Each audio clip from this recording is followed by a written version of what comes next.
What a good-looking audience we have with us here today. Even though I can't see you, I know ADPN's audiences around the world are always the finest. So a good afternoon to only the best. Welcome to the session, Maximizing Social Impact Within Family Offices. Family offices have grown very quickly in the last decade to become quite a force in the financial world. One of the appeals of the family office has been driven by the rise of impact investing. With the world's richest holding on to a significant amount of global wealth, family offices are in a unique position to maximize social impact and move the needle for humanity. I am Dorothy Ching, your very friendly ADPN host for this session. My teammates are probably tired of hearing me say this, but since I'm hosting my last session at the ADPN virtual conference, I stake my final claim as the best looking one on the ADPN team. ADPN is the largest network for philanthropists and social investors in Asia. Our mission is to move capital towards impact, to build a better world for you, me, and our future generations. What a glorious week this has been. We continue to share exciting daily highlights on social media. So don't forget to share your experience with us by using the hashtag ADPN2020. A few quick housekeeping announcements before we start the program. If you get disconnected or have a bad connection, try logging in and out of the app. Close all other programs running in the background. Please note that this session will be recorded. You will be able to access the recording later on the ADPN conference website. There is a community chat box in this room. Feel free to introduce yourself and meet other delegates in the room. There will be an audience Q&A towards the end. Do type your questions in the Q&A pod. We also have a resource pod here, so do check out the materials that are listed and download them for your reference. To start this session, we are going to open with a poll to see who's in the room with us today and where you are on your social impact journey.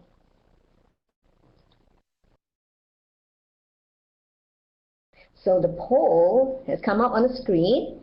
Please make your selection.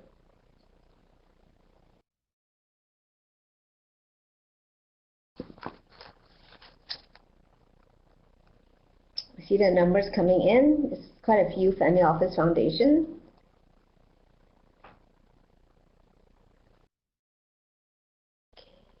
We're closing the poll in 3 seconds.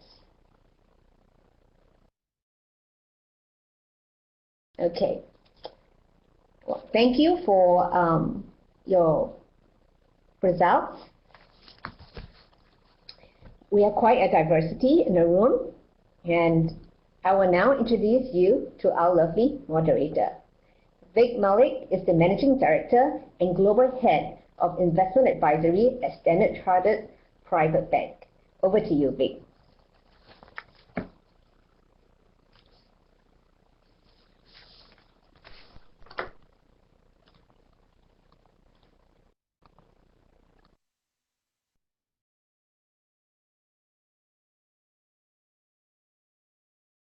Hello, thank you very much. Hello, everyone. There's about 140 of us in the room, so thank you for making the time for this session. Hopefully, there'll be a lot of important takeaways because as per the poll, many of you have already commenced your journey into the sustainable space, and some of you are looking to learn.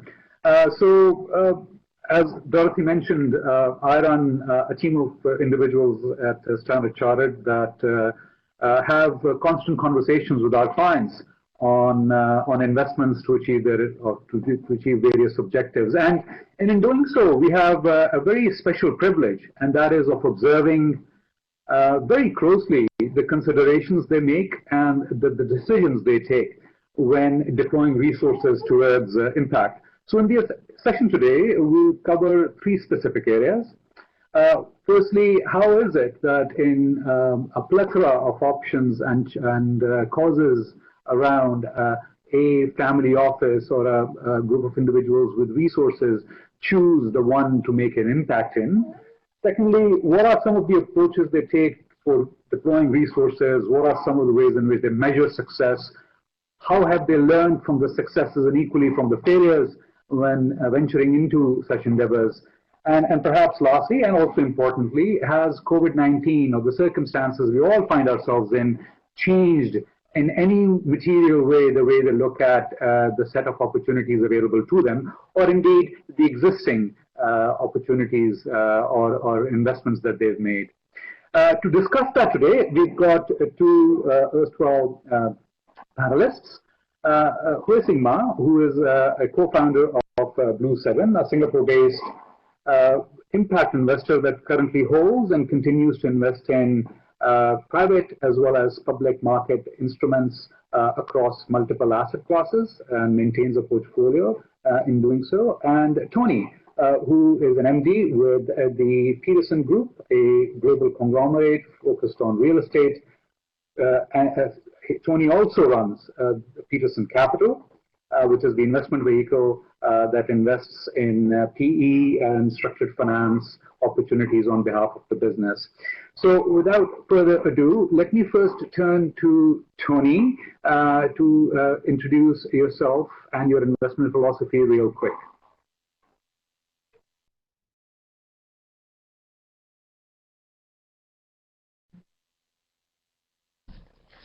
Tony, could you...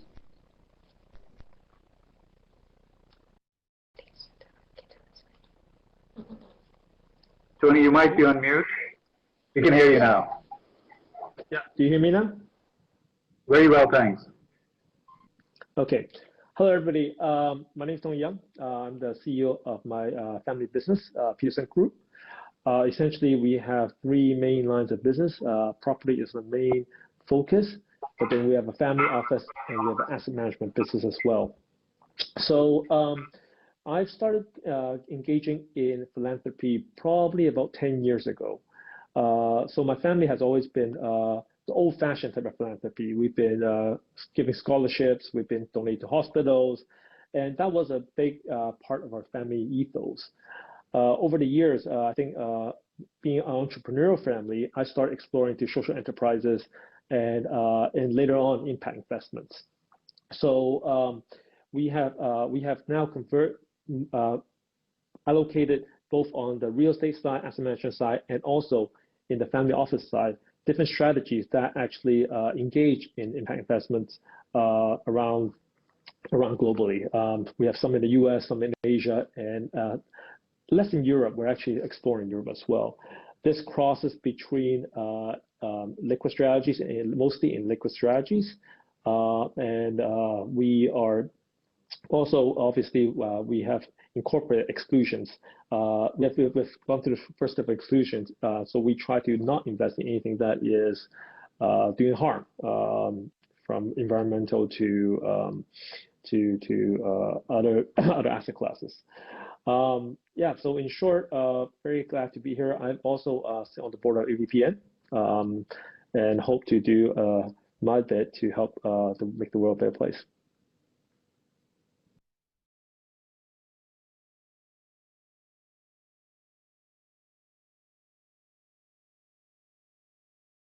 Thank you very much, Tony.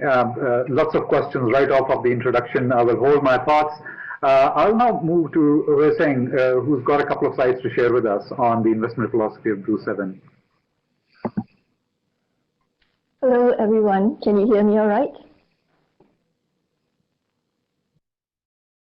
Very well. Can you hear me? Oh, great. Well, I hope everyone's enjoying their lunch, because it's only in a virtual conference like that you could have these kind of lunchtime slots and get away with it. So first, I would like to maybe just describe what Blue is, because we're kind of different. We're a much younger investment firm, and maybe the way to look at Blue is we see ourselves as a startup impact investment firm that is funded by the family of Dr. Juanita Fu, our founder. And I want to just say a few words about our personal journey into this, because I think it's quite important in this space when you talk about sustainability and doing things which are responsible. It has to resonate from a history and from somewhere deep inside each of us. So Juanita is what I would call a real pioneering spirit. She's a medical doctor by training, and she was actually Medicine Sans Frontier's first recruit in Singapore, as well as one of the first biotech VC in Southeast Asia. that incidentally was how we met, because I was also in this exciting biotech investment field at the turn of this millennium, when just after the human genome was being sequenced. Fast forward 15 years later, Juanita went on a trip to Africa and saw the possibility of going beyond philanthropy to achieve social goals within a business venture. She was intrigued, and therein lies the germ of the idea of Blue 7 was kindled.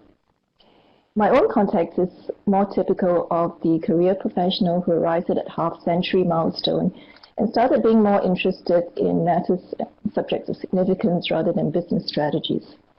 So I joined and volunteered almost full-time with a regional NGO and worked on very vastly different KPIs like community projects, children's homes, charity, fundraising. And I must confess, my outcome productivity, as I tend to measure them, plummeted massively. But my humility soared, and so my friends liked me a little better. So Juanita and I then started this conversation about how to go beyond funding and working with charities and NGOs to really leverage business models more effectively to achieve social goals. Blue 7 is our experiment towards answering that quest.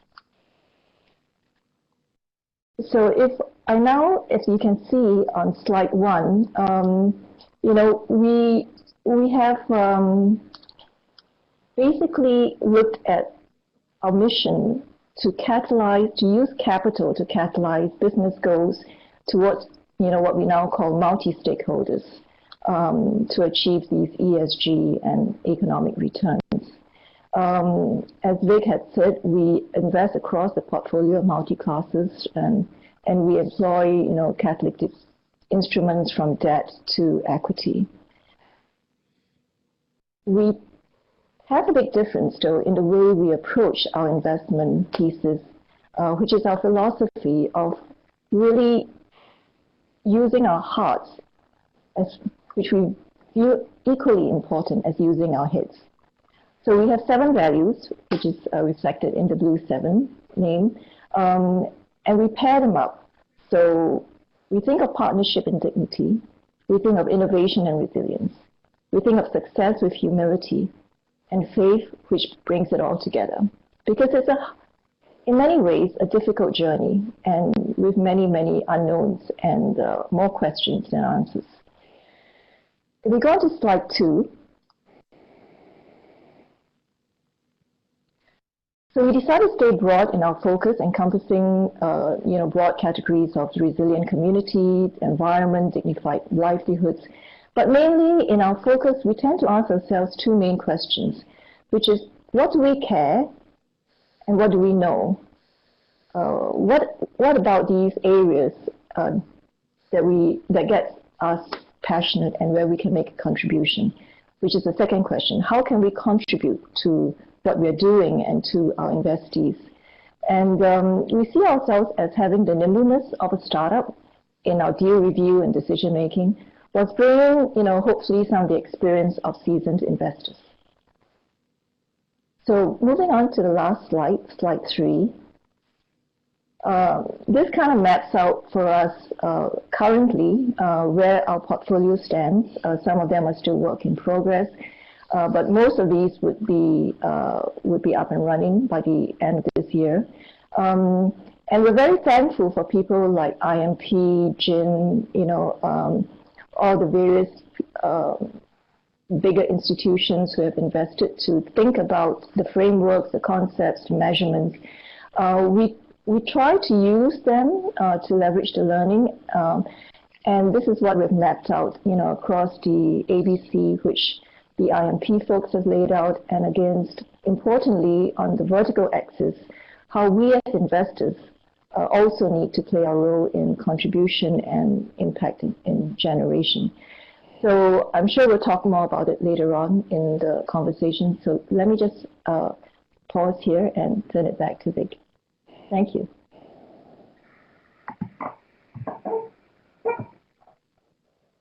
Thank you very much. That was very elegantly put. And why don't I start with you then? You presented a fantastic 7-point set of values, and you talked about thinking from the heart as well as the head. So, getting right to the point, if an enterprise, a family office, was beginning now, what tips would you give them about starting out, and what some of the early pitfalls to avoid?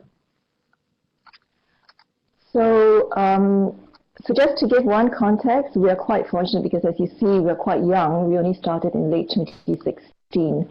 So, and we come from a fairly different kind of family, positioning ourselves versus differentially versus what Tony will talk about. Because even though Juanita's family has a long tradition and, mainstream businesses, they've gone on to that multi-generation transition where each part of the family pretty much manages their own, wealth.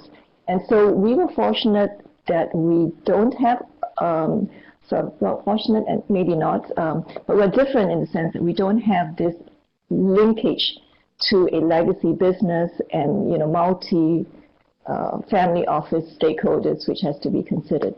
So having said that, what we did was, when we started out, I think it's just important to start with a clean slate, like a tabula rasa, and give yourself the freedom to choose and map out what you want to do.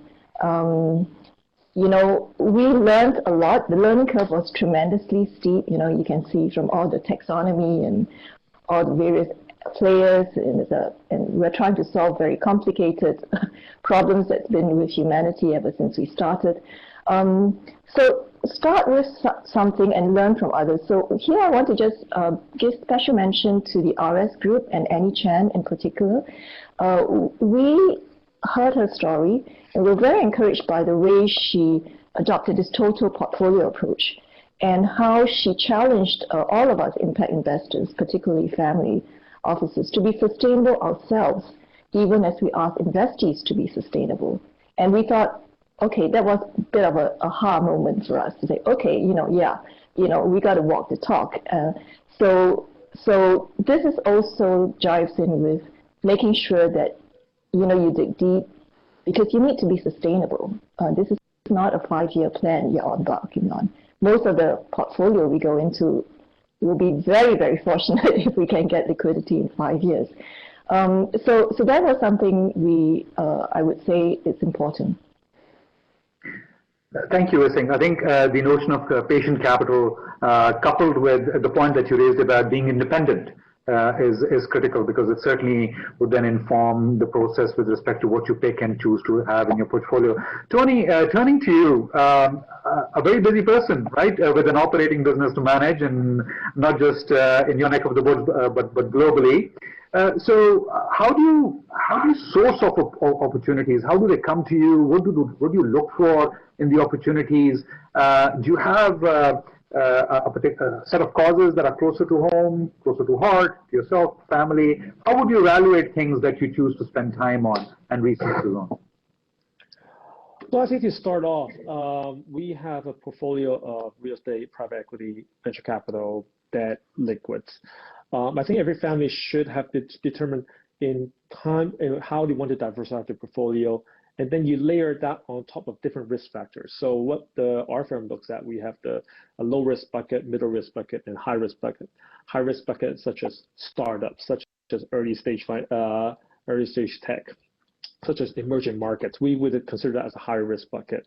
So within these buckets, we then have the traditional investments that we made, but our team now has been much more active in looking for allocations into the impact space. So you're actually layering the impact angle on top of the traditional strategies. And in each bucket, then you define your allocation. For example, in real estate, you will be deploying large sums of capital. In large impact funds, liquid funds, you'll be deploying large sums of capital. But then in early stage startups, which are less illiquid, and you take on a little more risk, there will be smaller checks. So everybody has to first decide how much and where they want to spend their time on. Some people tend to be more active. So if you want to be operating an impact fund or operating an impact business, then you have to allocate that certain amount of time. But if you're operating a bigger size allocation portfolio, then you have to rely on good quality managers, whether from private banks or so forth.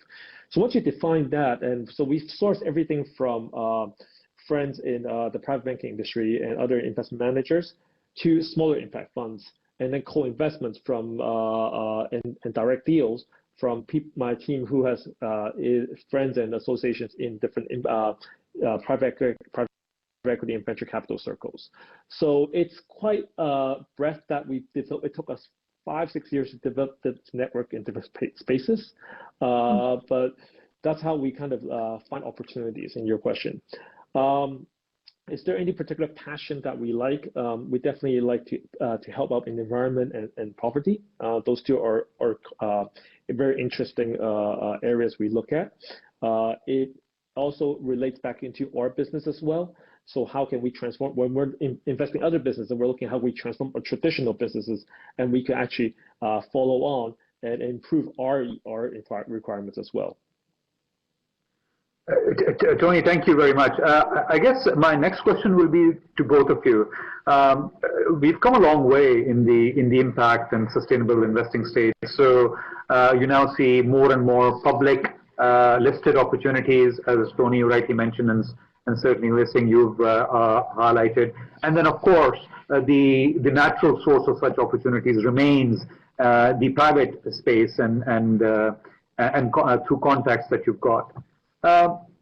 Question to both of you is, irrespective of how or where that opportunity comes from, what do you look for if it is to partner with someone? What do you look for in the person you're partnering with or the entity you're partnering with before you choose to deploy your resources? Tony, why don't you continue, and then I'll come to Huiseng with the same. Well, definitely, I think number one is if it's an entrepreneur or if it's a fund manager, we have to look for the actual passion that they have for the space, and that's something we share quite a lot. We understand that. So James Chen from another family who has contributed quite a lot, he talks about privatizing failures, right? But then you could have his passion, his rigor continues to thrive, and has built this very impactful campaign for vision. We believe that we want to partner with the same partners. That's number one, even before the business model comes. Does this person have the dedication, commitment, and grit to carry on both the passion and the strategy for the impact investments? So that's the number one thing that we actually look for in our partnerships. So from a fund manager perspective, from an entrepreneur's perspective, or in any asset classes. Fantastic. Anything to add, Huiseng? No, I definitely echo what Tony said. You know, the person, their passion, and also their history tells a lot, because this is going to be a long journey. It's not quite getting married, but it's kind of close. And so you need to know the person in totality, not just his slide deck, his business model, etc. Because, you know, we've all been around investing long enough to know about these cycles. Something's going to come along, even with the best ability and plan, and then you need to pivot or you have to change. So definitely the person comes first. Their mission or their vision is very important. That's alignment. We also look at other things because, you know, given our investment background, we also look at the broader stakeholder environment. So who are the other investors, and is there alignment? Because ultimately, you know, some of the biggest problems we've had in our VCPE days is at the boardroom rather than with the management. So alignment of the stakeholders and how they also extend beyond that. I mean, now we know we have to look at supply chains, you know, how they treat their staff. So going beyond that, the whole totality of all the stakeholders in what they're trying to do is I think, even more important in these times that we've been taught by COVID. So that's something. And then we try and make sure that we really try and challenge them to see whether their initial business model makes sense. Because when we go in, as we know, as investors, we go in and we will fund them for maybe a year, 18 months, maybe 2 years, but not beyond then. And so in the next 2 years before their cash burnout finishes, and when they go hopefully to an inflection point, a next round, we want to make sure that there are certain milestones which they can achieve. This is a resiliency point, I guess. And then, of course, there's all these, optimistic stretch goals that would be great if they achieve it. So we do challenge them on their short-term plan quite a bit. So it's evident from the responses from both of you that you brought your the rigor that you apply in your business and in your training down to the way you look at opportunities as well. So Tony, coming to you, obviously your day-to-day in terms of the businesses that you manage, commercial rigor is critical. Does that apply in any shape or form to the impact opportunities that attract your attention? And if so, what are some of the things that you typically use to measure success? Sorry, can you repeat the question once more? There was a glitch in the reception. Not a problem. Tony, what I wanted to find out from you and then from Huising was what specific set of measures would you use, borrowing from your experience as an operator of businesses within the impact space, to measure the success of the effort and resources you've deployed towards it? Okay, so I think we function in several buckets. Maybe I should explain this first. When we're looking how we deploy our purpose capital, we have 4 buckets. We have the first bucket, which is philanthropy. The second bucket, which is social enterprise. The third bucket, which is impact investment with lower return, and investment with market return, right? So when we're across all these buckets, the same evaluation goes through how much social impact they create.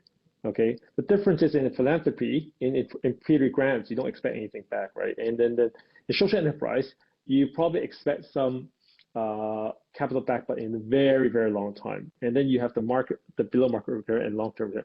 So the measurements for those is very different. In the ones that we define as 20% IRR, market-driven, we hold them to the same rigor of financial returns, but also in a set of social returns as well.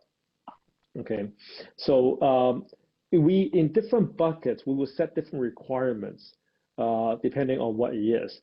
In some cases, we expect it, we see this investment as an early venture, we probably lose everything, but then we know we have tried and we were trying a new model that we hope that could scale to day one.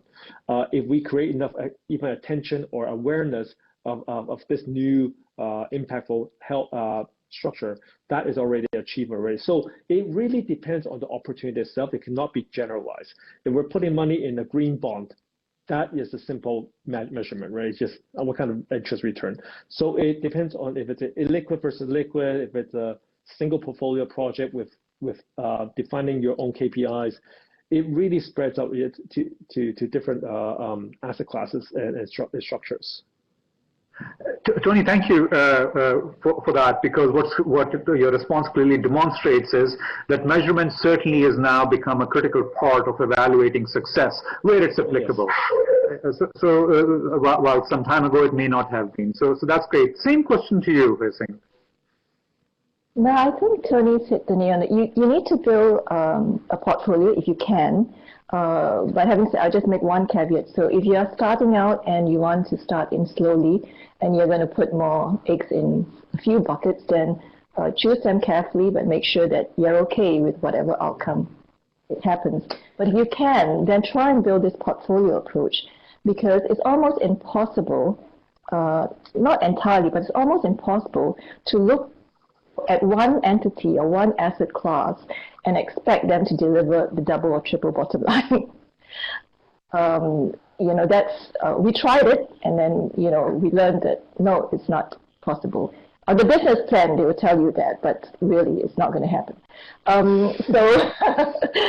So I think that if you can, as an impact investor, create a portfolio, you will save yourself a bit of grief, and you have a much better journey with your investees, and The other thing that I would just add to that is that, as we are looking at measurements, it's very hard for us, for Blue 7, because we tend to be minority investors. We only invest like 6 to low 7-digit numbers in any one. We see ourselves as coming in early stage. We catalyze certain things. We step in at a gap where bigger institutions don't. That's for the direct side. For the listed and the funds, that's different. We don't need to talk so much about that because I think most people know how to do it. Those are more mainstream asset classes. So it's very hard for us to going in as minority with oftentimes very lean management, trying to do impact and be themselves sustainable to give us all these wonderful IRIS plus reports, etc., etc.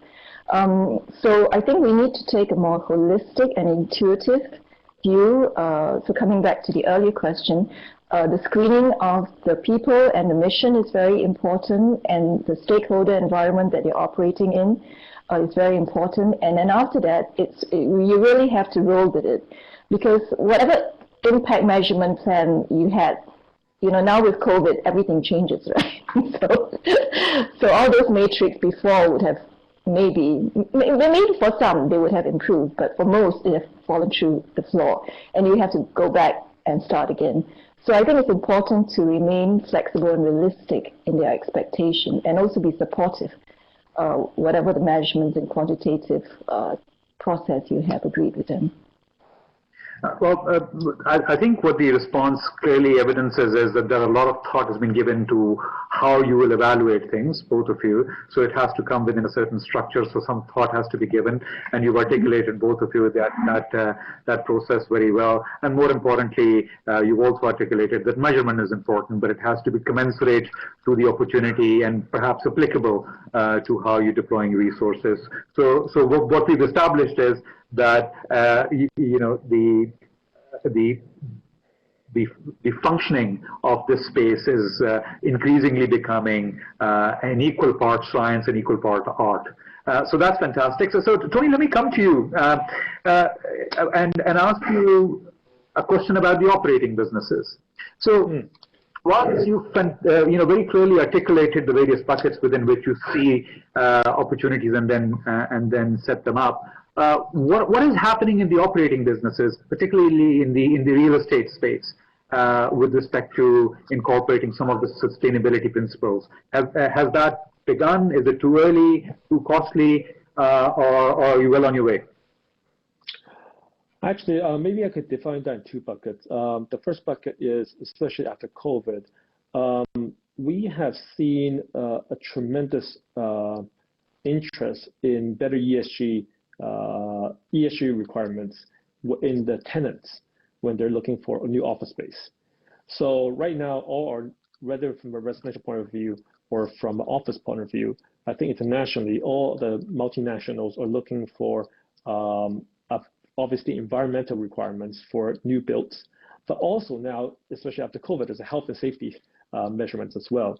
So amongst the global portfolio, we're discussing this every day, and how do we make buildings more environmentally friendly and also more health for the mental mindset as well, because that is what we see consumers demand, and that is what we see also doing better for the environment and people. So that's point one. Point two, in real estate, there's new products coming out that is getting very interesting. For example, in London, one of our asset managers, they're building residentials for homeless, which is guaranteed by the government for 25 years. Now, it's almost like an institutional product. So in one end, we're building homeless shelters, and the other end, we're building disabled homes, which are new products. And we found that there's a great institutional demand for if we create products like these to help society doing better. I think that's point two. And point three, especially during COVID, unfortunately, we had to shut down our hotels, but this gave me an opportunity to rethink of what, in the past, when you're operating a hotel on a day-to-day basis, it's hard to make changes. But in the unfortunate event of COVID, we had to stop everything and rethink how we're going to look as our business plan going forward. So this gave me a big opportunity to restructure my whole hotel into, for example, getting rid of all the plastic bottles, which we did, installing water filters in the building so that we can refill fresh water in glass bottles for the rooms. We are now looking at how to make a big M&E overhaul to make the hotel much more environmentally efficient. We are unfortunately we had to lay off some of the staff, but when we are going to rebuild the team, we will apply and restructure some of those ESG requirements in terms of equality, in terms of opportunities going forward. We are now redefining some of the shifts for people who unfortunately were laid off in other businesses, and how we can train underprivileged to be in the hospitality and the hospitality industry. So this actually, the COVID was an unfortunate event, but it gave us the opportunity to take a breather and rethink how we want to force us to rethink and rebuild our business going forward. So I guess there's several elements that there's a lot of things happening in real estate that actually is being, the trend will be going towards the ESG elements. Thank you, Tony. Just a follow-up question: is it more costly to make buildings more sustainably friendly? In some cases, we are able to offset the cost. So obviously, with water, for example, we don't have to buy bottled water every day. That obviously offsets the cost. In some elements, it is more costly. But however, we think that if we reach a certain standard, consumers will be appreciated, and we will have a preference for us. So it does help the revenue side as well to offset the demand. I think globally, more and more multinationals now, they'll be looking at, when you're selecting your hotel's RFP, there would be requirements that you need to be sort of environmentally friendly before you can go to those hotels. And that's a major trend. This is not only us, this is all the big boys, the IHGs, the Marriotts of the world. Everybody is looking at this and taking actually this opportunity to rethink this. Tony, thank you. And you shared some great examples of how the space to make impact is not something you set aside and do it that way, but perhaps incorporating it into the core business is also beginning to happen. So that's fantastic to see. Listen, you mentioned something about COVID, and you said that things have changed. Now, looking at some of the causes that are close to Blue 7, such as livelihood resilience and community development, what is the lens that you are now beginning to apply to such causes, given what's happened in COVID, or has nothing changed from that perspective? The answer is a yes and no. As we know, the needs are still there, if not they're actually amplified. But there's a lot of different thinking and a lot of changes. I think one of the most encouraging things most of us has felt is, changes that we thought we would never be able to do, either as humans or as governments or as communities. The lockdown, how drastic can it be? And we all adapted to it, accepted it. So we can be bold in changes, and we should be bold in changes. So what I think, a couple of other contexts is because, we come from this healthcare background. So what's big in, and I'll just divert and come back to your question, is COVID started as a medical healthcare problem, and it's now probably the economy and disproportionate and long-lasting problems that it causes outside of the healthcare space is probably going to be greater. But just on the healthcare, just to contextualize and to condition people's expectation, there are something like 400 drugs and vaccine projects being developed right now. And about a third of them are in clinical stage. There are 10 vaccines in clinical stage. The only way we're going to solve this medical problem and get back to some kind of normality in a general sense of the word if we get a vaccine or we get very good therapeutics or combinations of both. We're not going to get a vaccine before the next year. And even then, the rollout, especially for emerging communities, is going to take even longer. So this problem is going to be with us for a while. And compounded with it, the economics of it is we've heard all those trillions of dollars that everyone is spending on this effort, whether it's PPEs, it's tests, it's drugs, of course, and various other things. That has shifted a huge amount of resources away from other needy causes, of which, livelihood, community, environment is one of them. So it's really important from a mindset point of view that we double down. In fact, we keep these causes and we do more. And we will have to do different things. We have to work together, this blended finance, syndicates, etc., that needs to come together, which many other panels have discussed very well. So that's just one context of doing it.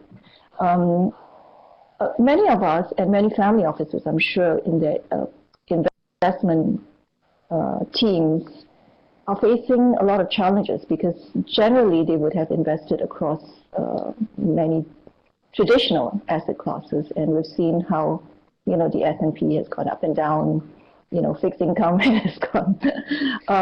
So a lot of people are now suffering in that traditional wealth position and trying to triage those first. And so again, diverting attention. So coming back in a long-winded way to your question, what we are doing is we are focusing on things which are important, essentials, and those which are disproportionately affected by the pandemic. And we know that these social enterprises are going to face delays in their funding. And so we are extending, or we're trying to work on bridge financing, trying to work on all kinds of other instruments that can extend them some breathing space for the next couple of years. We're also taking the opportunity from our own liquidity point of view. Of course, liquidity lens has now increased for all investors. So we're also taking the opportunity to really work on our shorter-term asset class, like our listed global securities, thematic-wise. We actually started this last year with, I would say, a very highly innovative AI-enabled asset manager in Singapore. They're called Yakin Capital, and the founder is a good friend of ours. So we worked with them and learned and crafted together these thematic selections of scope and really advocated all these ESG scoring, and it gave us the opportunity to learn about all these, Arabesque, Rebecca, Sam, what Bloomberg is doing.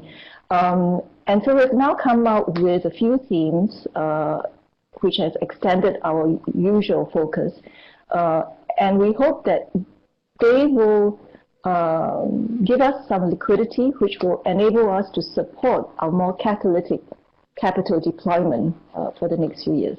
So I think that's, at a high level, some of the changes that's going on. Fantastic. Well, so we're at 12:45, and it's right about time to involve the audience. I believe there's about 280 participants, so that's fantastic, and I see a whole series of questions. So what I'm going to do is I'm going to pick a few and pose those to you, and those participants who wish to ask questions, please do so using the Q&A facility in the app. So the first question, it was asked a little more specifically, but I'll broaden it out. Ultimately, impact benefits someone, an organization, a group of individuals, or a cause. To what extent do you, the two of you, involve the end beneficiary in the feedback loop associated with whether you're making the difference with your resources or not? So who'd like to take that question, Tony or Guising? Why don't I try to give a shot at that question?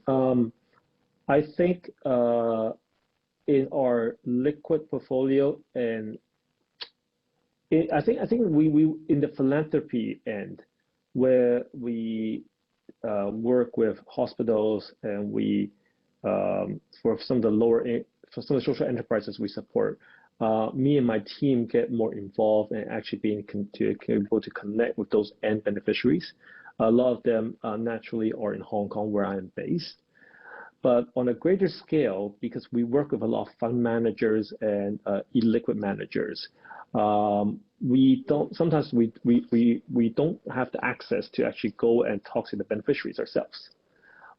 So I would say in a small scale, we do have more connections with them on a local scale.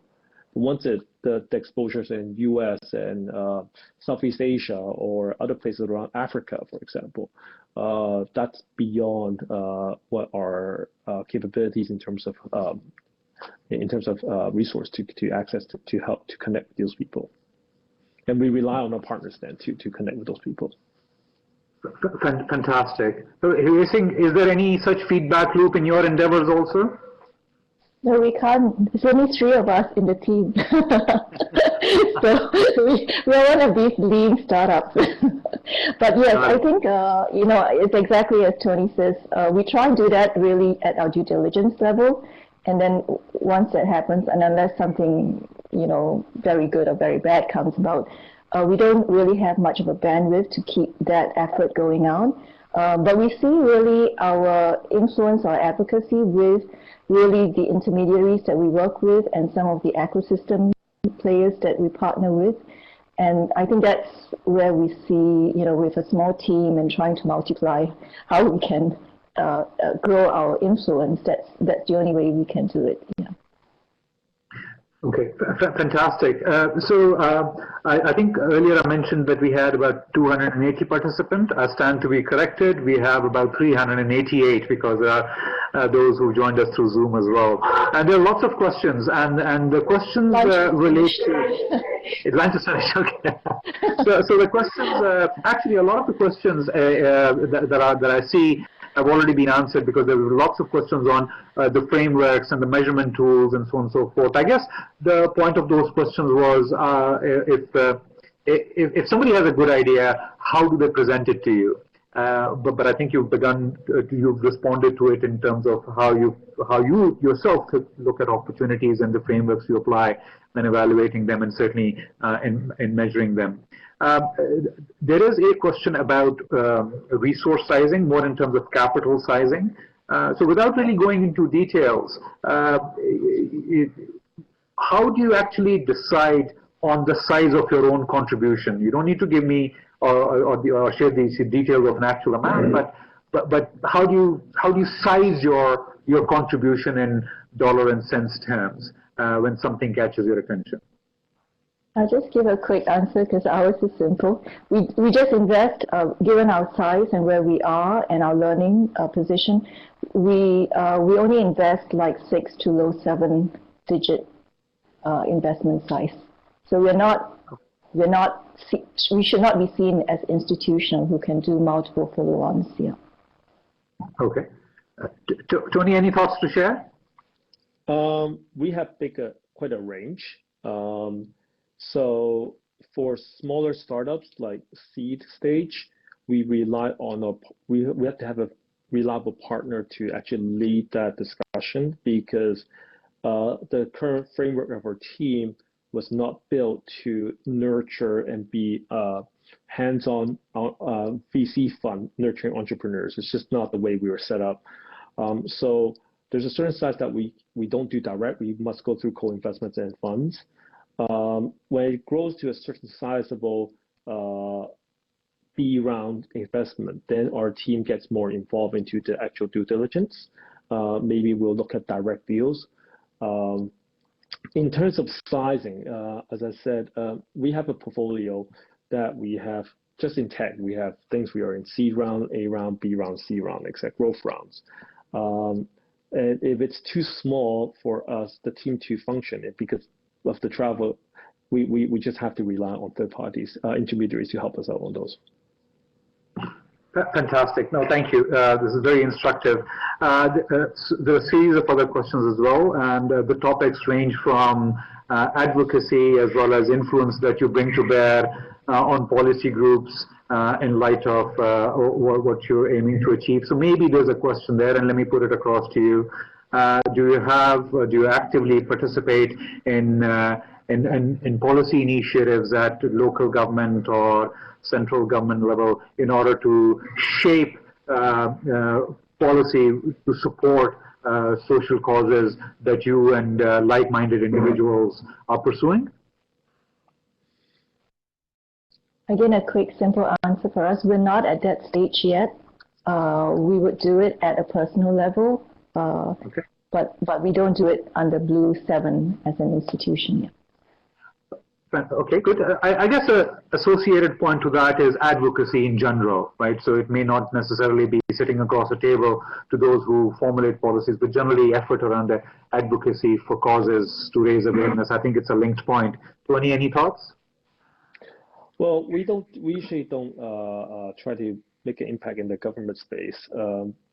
We think our niche is that because we're private family and a private enterprise, we have a certain set of efficiencies in terms of how we run businesses and invest as well. As we all know, governments tend to be much longer in general. That's pretty a global phenomenon.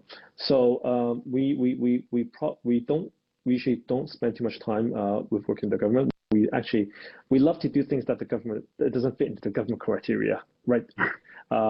Because if an enterprise or an NGO can get money from the government or other places, then there's less value for us to add. So we want to contribute and contribute to the ones who can't or doesn't want to spend filling decks of papers into government compliance issues.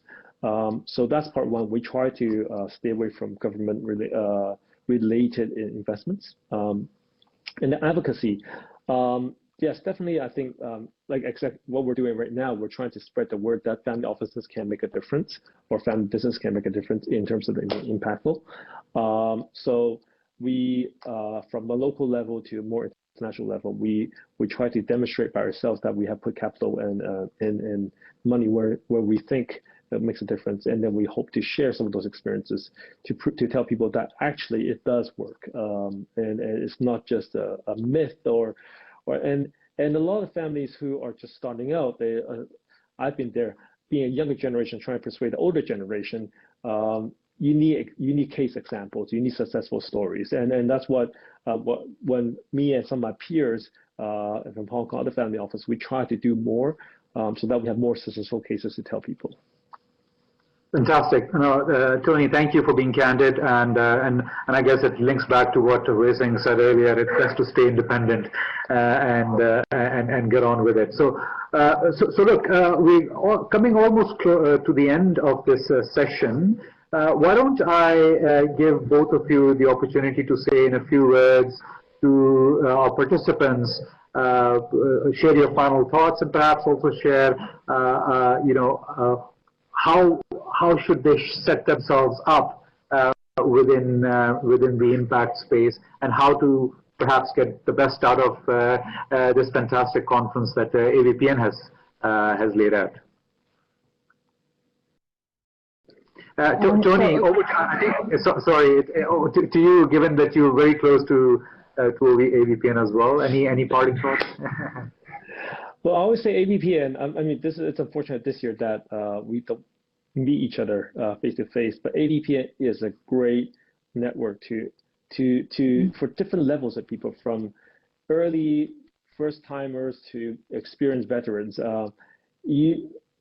Any investment, the first thing you want to do is you want to blank and learn about the space and try to develop to your choices, what you can do and what you cannot do. And I think that's important, because it's so exciting. You get passionate about something. I want to do a startup. I want to operate it myself, or I want to put in money in impact fund. And here's a long fund, and here's a green bond. It's so exciting to plug yourself into everything. But I think for any family office out there, it's important that you actually blanket the space first and actually understand how and where you want to spend your resource to, because it is tremendous time. From the different types of thematic, passionate to entry points, if you put in a grid, that's like a 50-page, and then you cross it over all the different banks like Standard Chartered, then that's a 3-year research project by itself, right? So it is important to really focus a little bit more on how much time you have, how much capital you have to run, what's the objective, to redefine internally first before going around and look at everything. This is it. There's so much material opportunities there. So know yourself, know your family, what the objectives are, and how much time and resource you want to spend on it. I think that'll be the recommendation I give to a lot of people. Fantastic and great thoughts. Thank you. Wissing? Absolutely. Call to action to all investors and earthlings. This impact investment landscape is ironically evergreen, and the need for solutions abundant. So join the still pioneer generation. Your progenies and future generations will thank you for it. So you have a great legacy. Craft your own impact story with both your head and your heart. Whether it's the genre of philanthropy to sustainability, success to significance, dystopian documentaries, or adventure thrillers, the main measure is make sure it's a story that you and your community will enjoy listening to. And so the question, it's my privilege to be able to ask a question to the audience, is if not now, then when? And thank you very much. Thank you. Thank you, both of you, Tony and Wissing. Fantastic discussion. You took us through a great journey of looking into, alongside yourselves, the frameworks that you developed through years of endeavor in this space, how you look at the opportunities, and more importantly, how specific you've gotten and where you choose to make impact and deploy resources. So hopefully participants have taken some key messages away from it. Thank you very much for your candor and an honest discussion. I thoroughly enjoyed it, and as always learned a few things, and I'm sure the participants did as well. With that, thank you very much. I'll sign off, and I'll take it away to you, Dorothy, to get us to close. Thank you all very much. Many thanks, Vic, Tony, and Wissing, for the excellent panel. We had 400 join us in this session. Lots of interest in this space. Family offices are always special. We have come to the end of this session. This session was made possible with the generous support of our lead partners in this conference, Chandler Foundation, Saucon Environment Institute, and Ethan Price Foundation, as well as our knowledge partner for impact investing, Standard Chartered Private Bank. The next session is taking place at almost 1 p.m. now, Singapore time. DUSHA Live, Building Climate Resiliency of Frontline Communities Through Adaptive Solutions. Do join us. If you're an AVPN member, take full advantage of the AVPN connector to maximize your networking opportunities. Do check out the AVPN Hub as well. Connect and Hub. That is the power of the AVPN network. As we close, please complete a session survey on your way out. It will only take you 30 seconds, and it will pop up in your screen in a few seconds. I hope this has been a meaningful time for you. Family offices are in a unique position and could possibly lead the way in impact investing someday. If not now, when? The world will be a better place. We're better off for it, and I wait with bated breath. Have an impactful last day at the AVPN virtual conference, and may the bandwidth be with you. Goodbye.